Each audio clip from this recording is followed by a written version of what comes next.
Bom dia, nono ano, tudo bem com vocês? O tema da nossa aula hoje é como seria estar no lugar do outro, que está na apostila de vocês a partir da página 16. Então, a tarefa que era para vocês fazer era da página 15 e 16, que era de cunho pessoal, né? Então, uma das questões que vocês deveriam abordar é em relação a esses conceitos de bondade e maldade na infância de vocês e como vocês enxergam nos dias de hoje, né? Desde o início do ano, a gente está trabalhando essas questões e a gente viu que existem pessoas de bem, né? Que dedicam a sua vida aí ao bem das outras pessoas, né? Ao bem comum. Então, hoje a gente vai tratar quais seriam as causas da bondade entre as pessoas, né? Que o nosso mundo é feito por essa ambiguidade, né? Pessoas boas e pessoas más. E é tão bom quando a gente encontra pessoas boas, né? Mas o que faz delas pessoas boas? Essa é uma pergunta muito difícil de responder, né? A gente pode levantar algumas hipóteses, né? Entre elas, duas mais importantes. Uma pessoa bondosa, ela reconhece a humanidade do outro. Ou seja, eu estendo às outras pessoas a preocupação e o cuidado que eu tenho comigo mesmo, né? Outra hipótese é me colocar no lugar do outro, né? Para tentar entender os pensamentos, sentimentos, desejos e necessidades dos outros, é necessário que eu me coloque no lugar dele. Então, essas duas características é aí que compõem as pessoas que consideramos bondosas, né? Então, ao utilizar essas duas capacidades, gente, nós estamos praticando a empatia. O que é a empatia? É agir com bondade, nos colocando no lugar das outras pessoas, proporcionando o bem delas, né? Evitando aí dores e sofrimentos. Isso é empatia, nos colocarmos no lugar dos outros. Então, a gente, quando uma pessoa pratica a empatia, ela vê o mundo sob o olhar dessa outra pessoa, né? Ela tenta pensar de acordo com as ideias dela, sentir as emoções dela, né? Isso não significa que a gente vai se tornar igual a essa pessoa, ou que vamos abandonar os nossos próprios pensamentos ou sentimentos. Não, se trata de apenas, por um momento, é como se estivéssemos no lugar dessas pessoas, né? Sentindo essas dificuldades ou essas alegrias, né? Dependendo da situação, tentando entendê-las.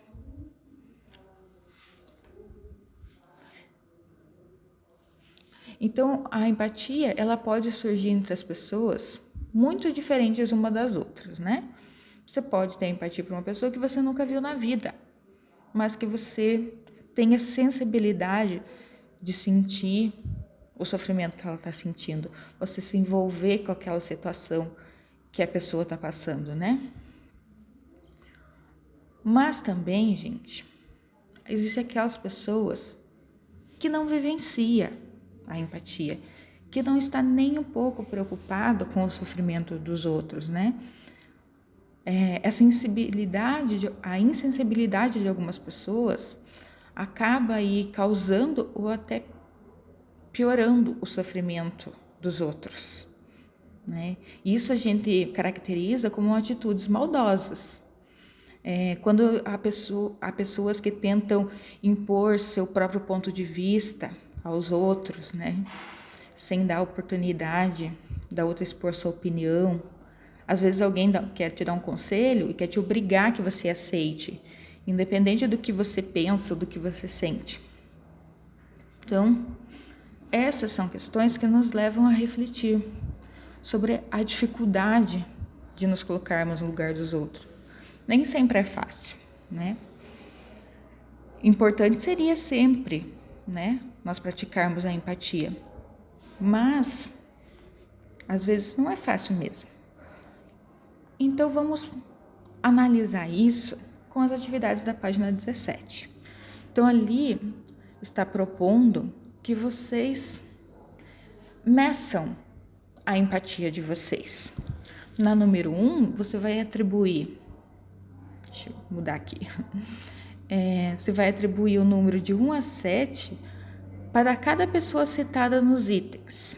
O número 1 vai indicar a pessoa pela qual você considera mais fácil ter empatia. E o número 7 indicará aquela por quem lhe parece mais difícil ter essa disposição. Então, nós temos entre as opções uma criança, um idoso, um ídolo, uma pessoa de outra classe social, uma pessoa que tem ideias e valores diferentes dos seus, uma pessoa que você considera amar e uma pessoa de quem você não gosta. Então, de 1 a 7, vocês vão numerar, né, de acordo com o que você considera mais fácil ter empatia. Então, a número 1 é a mais fácil e a número 7 a mais difícil. A 2 não precisa fazer, né, gente? Que é a gente fazer um debate em sala de aula. Vocês vão responder a 3. Quais foram os critérios que você adotou para fazer a classificação solicitada na atividade 1? Né? Você se baseou em quê para enumerar a sua empatia? E na 4, escreva 2 motivos para ter empatia pelas pessoas às quais, na primeira atividade, você atribuiu os números 6 e 7. Então, por quê, gente? Por que você considerou essas pessoas mais difíceis? E o que é necessário para que você tenha empatia por essas 2 pessoas, né? O que falta para que a gente possa nos colocarmos no lugar dessas pessoas? Na página 18, gente, tem o quadro lá, Ética e Cidadania, que fala sobre pessoas que trabalham voluntariamente, né? Que se dedicam aí a ajudar as outras pessoas, seja por um tempo apenas, em questões emergenciais, ou seja, um voluntário aí por muito tempo, mas que essas pessoas se dedicam aí tempo e esforço para o bem das outras, né? Então, a atividade que eu quero que vocês façam é uma entrevista com essas pessoas, ok? Como eu vou fazer e vou mostrar para vocês. Então, o que eu quero que vocês façam? Vocês vão encontrar uma pessoa, gente, que se dedique a ajudar o próximo. Seja um voluntário na casa lar, seja um voluntário no asilo. Você pode estar entrevistando alguém que esteja arrecadando alimentos agora para doação nesse período de pandemia, né? Pessoal da PASFA, né, que trabalha, a ONG, né, que trabalha lá em prol dos animais. Então, o que vocês vão perguntar para essas pessoas? Os dados pessoais dela, nome, idade e profissão. Vão anotando lá. Sua atuação voluntária, a causa que ela se dedica, né, a instituição em que atua, o que ela realiza nessa instituição, que ela fale algum fato marcante que vivenciou nessa instituição e o tempo de voluntariado.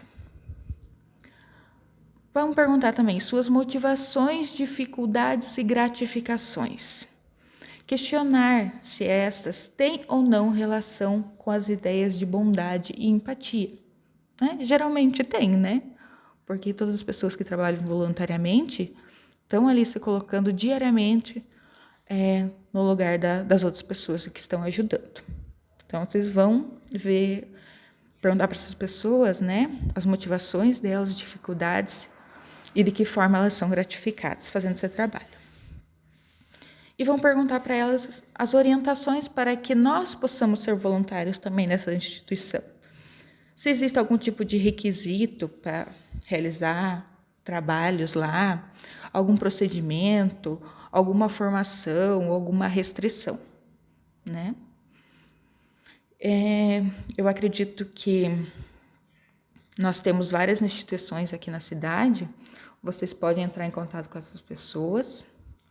Vocês não precisam fazer a entrevista pessoalmente, vocês podem fazer uma videochamada, como eu vou apresentar para vocês, mas que é de suma importância, né? Para a gente demonstrar que existem aí pessoas de bem e que nós também podemos nos tornar.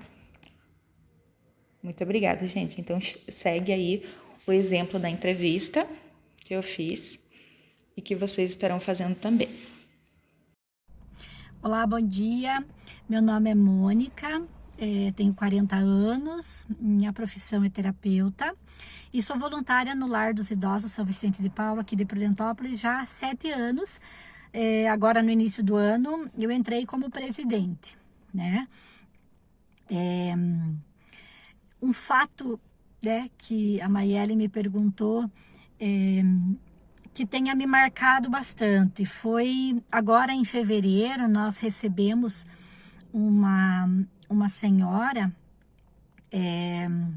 numa situação de muita vulnerabilidade, muito debilitada. Honestamente, eu achei que ela viria a óbito, mas graças a Deus ela está super recuperada, forte, bem, se alimenta sozinha, conversa, só que ainda não anda, né? Porque um idoso, para recuperar a questão muscular é muito difícil. E me emociona muito ver ela, porque depois disso nós fizemos o acolhimento do filho dela também. Então, toda vez que eu passo por eles dois tomando um chimarrão, conversando, isso foi um fato que me marcou muito, porque do jeito que ela chegou para nós enquanto instituição, e hoje ver ela super bem, recuperada, né? Ativa, consciente, conversando, se alimentando, trocando ideias, isso foi um fato super marcante, né? Outra coisa que ela me perguntou foi o que precisa ser, se precisa ter alguma formação, idade, algum pré-requisito para ser um voluntário ou não. Para ser voluntário, basta você ter boa vontade, querer, não tem idade, né? Não tem formação nenhuma. Hoje eu vou falar pela experiência que eu tenho no Lar dos Idosos, mas não precisa ser só lá. Poxa vida, gosto mais, tenho uma aptidão maior para trabalhar com animais, então vamos ser voluntário, né? Tem a ONG, tem situações que trabalham com crianças, né? Pessoal que talvez no estado de mais vulnerabilidade, que talvez as favelas, né? O pessoal que mora mais na periferia, você pode estar ajudando. Então, no Lar dos Idosos, por exemplo, puxa vida, agora no momento na pandemia, a gente não pode receber visitas nem voluntários, mas lá tem as mais diversas situações para você fazer. Por exemplo, dá para você ir lá fazer a unha das senhoras, pintar, lixar, conversar, arrumar o cabelo, montar uma festa junina, ir jogar baralho com os homens que eles gostam muito, e contar uma história. O fato de você ir lá ouvi-los já é de grande valia. Ajudar a servir almoço, tem muitos que são acamados e a gente precisa dar alimentação na boca, ou mesmo ajudar a servir no próprio refeitório, né? Então, isso é um tipo de voluntariado. Como agora a gente, no período da pandemia, não pode estar recolhendo nenhum voluntário, nenhuma visita, vocês podem mobilizar talvez alguma ação aqui fora, alguma campanha de arrecadação, de alimento, produtos de higiene e limpeza, meias, a gente está precisando muito agora, tem que ser aquelas meias grossas, de preferência sem muito elástico, né? Porque a maioria tem problema circulatório. Ou de repente montando até uma campanha, até uma ideia para vocês do 9º ano talvez montar um vídeo, cada um de vocês falando uma palavra de motivação, dizendo que tá tudo bem, que isso vai passar, e a gente pode estar passando para eles, né, no telão, no data show, nas TVs, para eles saberem que nós aqui fora estamos preocupados e sabemos que eles estão ali, né? Porque a nossa motivação enquanto voluntários voluntário é justamente essa, é saber que a gente está na posição de ajudar, graças a Deus, e não de ser ajudado. Né? Eles estão lá, muitas vezes vítimas de maus tratos, de agressão em família, ou mesmo por não ter condição de ficar sozinho. Então, o lar dos idosos é a casa deles e nós somos a família indiretamente, né? Então, inclusive, eu quero deixar o convite para todos vocês, que se alguém quiser o meu contato, pode pegar com a Maiele, não tem problema nenhum, me liga, me manda mensagem, de repente a gente surge ideias bacanas que a gente pode estar inserindo vocês, o colégio, todos os professores. Uma dica para os professores, eu hoje, lá no lar, não tenho nenhum professor como voluntário. A Maiele de vez em quando, mas assim, efetivamente, ninguém de professor é voluntário. Então, vamos mobilizar essa classe aí da educação também. Vocês, como jovens, a gente precisa dessa motivação jovem, a gente precisa desse calor humano, de toda essa força que vocês, adolescentes, jovens, têm, né? E o idoso, queira ou não queira, infelizmente, é um lugar muito triste, né? Então, vocês podem trazer essa alegria, essa coisa boa e deixar os dias deles muito mais felizes. A motivação de ser um voluntário é isso, é saber que a gente pode ajudar, que a gente pode fazer o dia de alguém mais feliz com pequenas ações, sem que custe muito para ninguém, né? Estou à disposição, qualquer coisa, só me ligar, me mandar mensagem. Se vocês quiserem, né, um dia depois que passar essa loucura da pandemia, a gente pode se reunir, pode bolar uma festa, pode bolar uma coisa bem bacana, que vocês contribuam, se sintam bem e que a gente faça o dia deles muito mais feliz. Muito obrigada pela oportunidade.